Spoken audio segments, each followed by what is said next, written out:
In this video, we're going to kick off our similarity unit, which is going to investigate shapes and how they're related to each other. And one of those skills that we need to practice before we get to comparing these shapes is just comparing some values with ratios and proportions today. These are probably things that you've seen before, but it might have been a while, and we're just going to refresh some of this. So a ratio is just a comparison of two numbers by division. So we can write them in a few ways. In fraction form, it looks like A over B. We can use the colon between A and B, or we can simply just write it as A to B. But all of these are actually read the same way, as A to B, where A is a number and B is another number, because we're comparing A to the number B. So we can look at this in a variety of contexts. A simple example here would be if we look at a group of people that we know contains 10 females and 2 males, which we know would be a total of 12 people. And we can look at this group in different ways. So we could divide them in different ways. So we could do a comparison of males to females in the group. So the ratio of males to females, what we need to pay attention to when we write these ratios is the order that they're mentioned. So if males was listed first and females was listed second, then we'll write the quantity for these two categories in that order. And so in our ratio that we're going to show as a fraction, we'll put the value for males at the beginning in the top. So that would be 2. So 2 males. And in the bottom of the fraction, we'll have a value for females, which was 10. So 10 females. I don't have to put these labels here. That's just a visual here to show why I put the 2 in the top. Okay, now something that we've done with fractions in the past, we'll do with ratios as well, is reduce if we can. And so we can see that when we compare 2 to 10, this ratio can be reduced by 2. And so an equivalent ratio would be 1 to 5. So how are these ratios the same and how are they different? They're different in the sense of how many people they're describing. So over here, when we see 2 to 10, it means that for every 2 males in the group, we'd expect 10 females. And that quantity, 2 plus 10, is a total of 12. So this ratio is showing the total number of people that we had. But after you reduce, you lose that total. This ratio now says for every 1 male in the group, there are 5 females, which is still true, but this is only talking about 6 people at a time. And so we could also think of it as for every 6 people, we'd expect 1 of them to be male and 5 of them to be female. So they describe the same idea, but it's the quantity that we lose once we reduce, looking at 12 people at a time or looking at 6 people at a time in this case. Okay, another quick example, ratio of females to people. So again, females was listed first, people listed second. And so as we do that, we'd have a ratio of 10 females to 12 people. And that is also divisible by 2. And so 10 divided by 2 is 5. 12 divided by 2 is 6. And so what we see here is for every 6 people, we'd expect 5 to be female. Or for every 12 people, we'd expect 10 to be female. Okay, so some applications can be done with these. We can look at one here about a baseball team and the games they played during the season. We see that's a total of 154 games. What we're told after that is that we know the ratio of the number of games that they won to the number of games that they lost. Games that they won to the number of games that they lost is 5 to 2. And so right away we know that based on the games that they played, for every 5 won, there were 2 lost. Or we could see it as for every 7 games played, 5 plus 2 is 7. For every 7 games played, we'd expect them to win 5 of them and lose 2 of them. Okay, so that's the reduced ratio, obviously, because they played a total of 154 games, and this is only describing 7 of them. So the question then becomes, how do we determine how many games they actually won during the season? It wasn't just 5. And also, how many games did they lose? Well, there's different ways to approach this. One basic way we could think about it is using this ratio and getting it back to the original. So if we divided to get down to these two numbers, 5 and 2, we need to multiply to get back to the original values. And so the thought process here is, okay, so we were told a ratio of the number of games they've won. And if we could figure out the total number of games that they won and combine that with the total number of games that they lost, then we should know the total number of games played, since there are no ties. Well, we don't know these yet. We do know the total number of games is 154. The total number of 1, we have this number 5 to represent it. And for the total loss, we have this number 2 to represent it. But these numbers are not yet adding to the 154. And so we're going to add a little bit to this equation based on what we said. If we had to divide to get down to these reduced values, then we need to just multiply to get back to the original. And we have to multiply by the same thing, because when we reduce, we divide every value by the same amount. And since we don't know what it is that we need to multiply by, very simply, we just use a variable, x if you want, and put it next to both of them, showing that we'll take the 5 times a number, and we'll take the 2 times that same number, and afterwards we should have the unreduced ratio values. But now we've done this, we have a really easy equation to solve. We'll combine like terms and get 7x equals 154, divide by 7, and we should get x equals 22. Which is not our answer. We were asked how many total games did they win and how many did they lose. And so now we can find that using this 22, because the total number of games won, remember, was 5 times whatever x is. And so we just need to take 5 times 22 to get 110. And likewise, for the total number lost, we simply take 2 times x. So we'll take 2 times 22 to get 44. So again, what was important there is that we multiplied the 5 and the 2 by the same amount, this 22 that we found for x. And also now you notice that we've done that, we get this 110 and 44, which combine back to 154. Okay, so that is a case of a ratio of 2 numbers. Ratios don't have to stop there. They can be as many numbers as needed. And when we get shapes with more and more sides, that's going to happen. So when that happens, we just call them extended ratios, but they still work the same. However, when you get that many numbers involved, we abandon the fraction notation. We go back to using the colon, because otherwise we'd have fractions inside of fractions. However, what we did before is the same. So in this ratio, we have 3 numbers being compared, 2 to 10 to 12. And we see that all of the numbers are divisible by 2. And so what we can do is reduce this ratio by 2, and we end up getting 1 to 5 to 6. What's important here is if my ratio started with 3 numbers, my reduced ratio has to have 3 numbers as well. And also things to note, if the largest number was at the end of your original ratio, then the largest number is going to be at the end of your reduced ratio. Okay, so that's an example with 3 values being compared. Here's a ratio with 4 values, and the only way it's more complicated is it might take you a little bit more time to figure out what you can reduce by. But looking at these here, you might notice that they are all divisible by 3. And so we can reduce this ratio to 5 to 4 to 8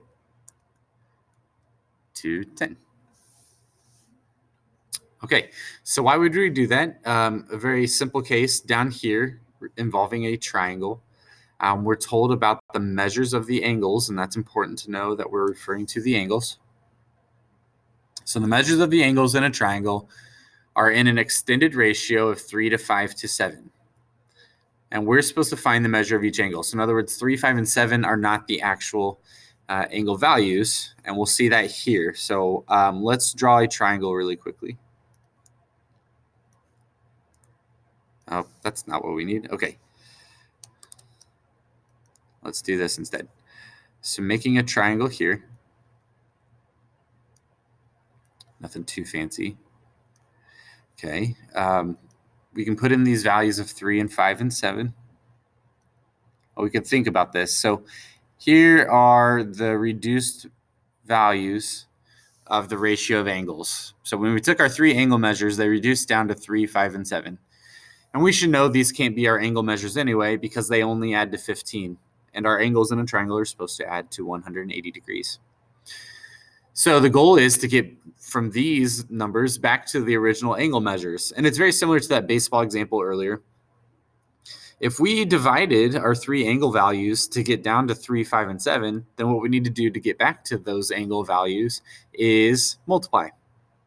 So since we have to multiply by the same amount, what we can do is choose a variable, maybe you choose x, and show that you're going to multiply all 3 of these by that variable. And then you can use what you know about angles in a triangle. They should add to 180. So we'll take our 3 angles here, 3x plus 5x plus 7x, and set that equal to 180. And now we can solve pretty quickly. Combine like terms on the left side, and we get 15x equals 180. And then we get, we divide by 15, and x is going to equal 12, which again is not our angle measurement, but rather it's it's the scale we're going to multiply by to get back to our original angle values. And so this angle here where there's a 3x, if we take 3 times x, we would know that this angle is 36 degrees. 5 times x right here, 5 times 12 would give us 60 degrees. And 7 times x right here, 7 times 12 is 84 degrees. And again, what's important is that we multiplied all 3 values by the same amount. And you notice now that these 3 numbers will add to 180 degrees like they should. Okay, and that's the extent of ratios that we need to pay attention to. What matters is the order that you list things. In those earlier ones that we talked about with the 2 values, and here applying it to a triangle, getting back to the original values. Okay, so these last examples are pretty quick, and they're not something new. These are called proportions. You've seen them before. It's not our main focus, but we need to be able to solve these pretty efficiently so that we can do the geometry that goes with our future scenarios. So in this unit, we're going to use a lot of proportions, so it'd be good to just tackle how to approach them now. A proportion is just when you have 2 fractions set equal to each other. And if you remember, that's back when we said to solve, the simplest way to do that is just cross multiply.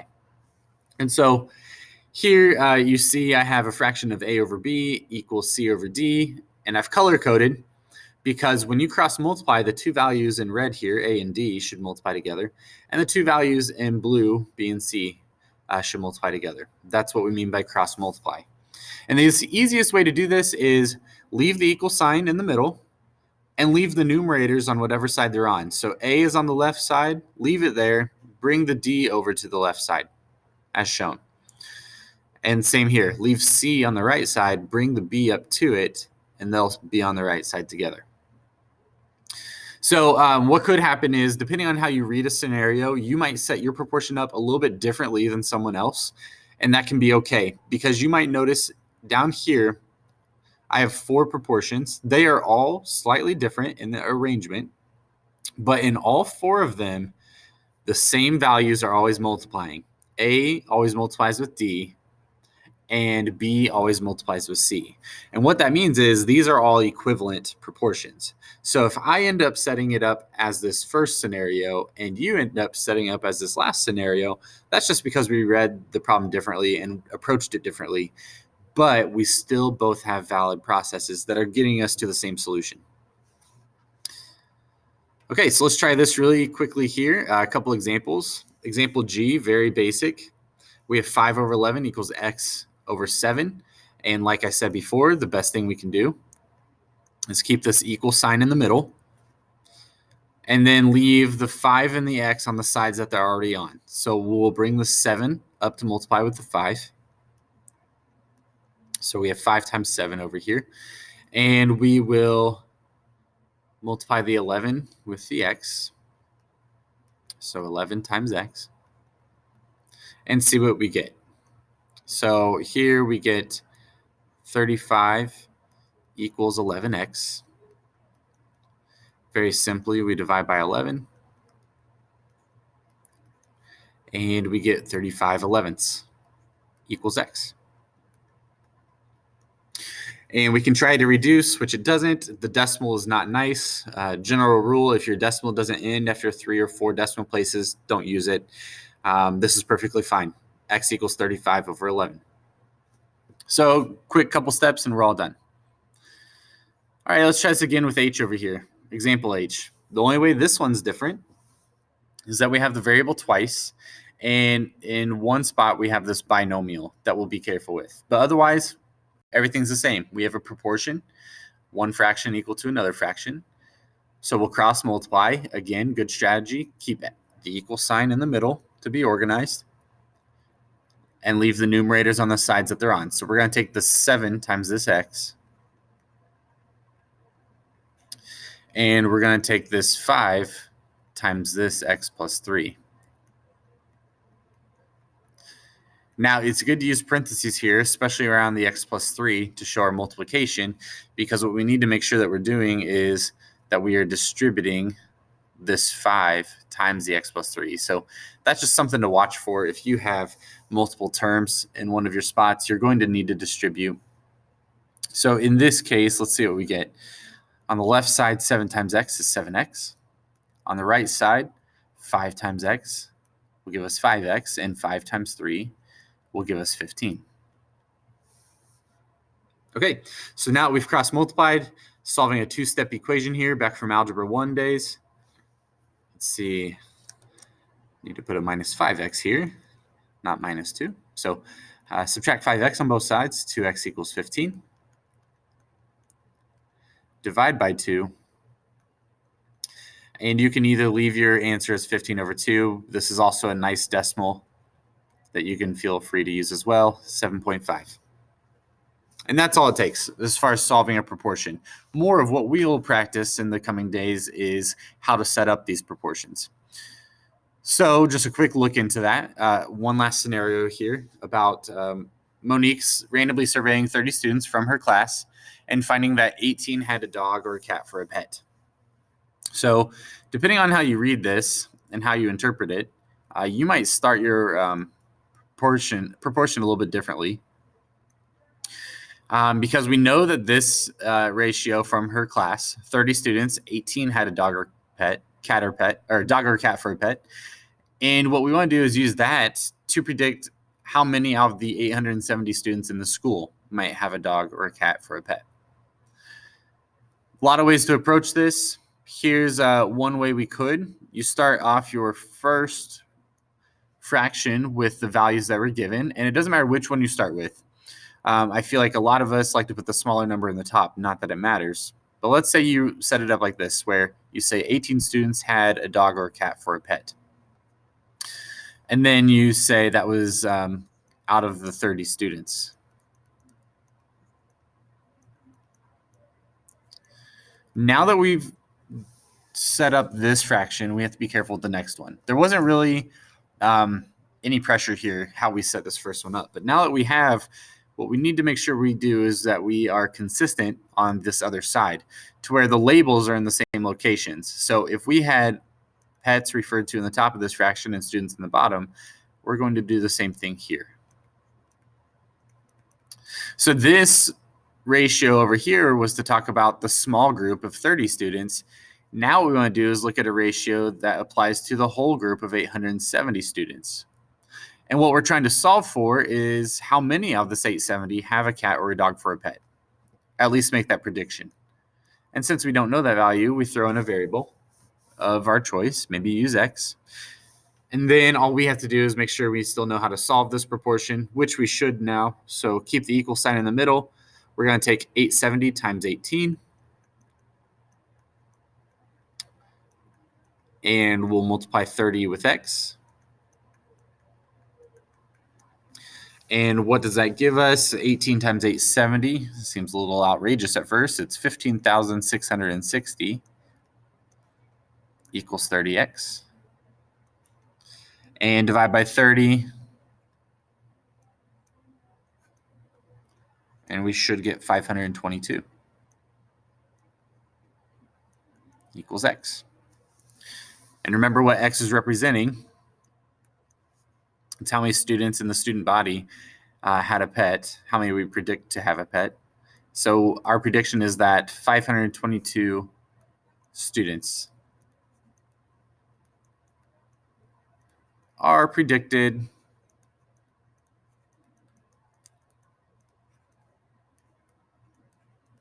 to have a cat or a dog.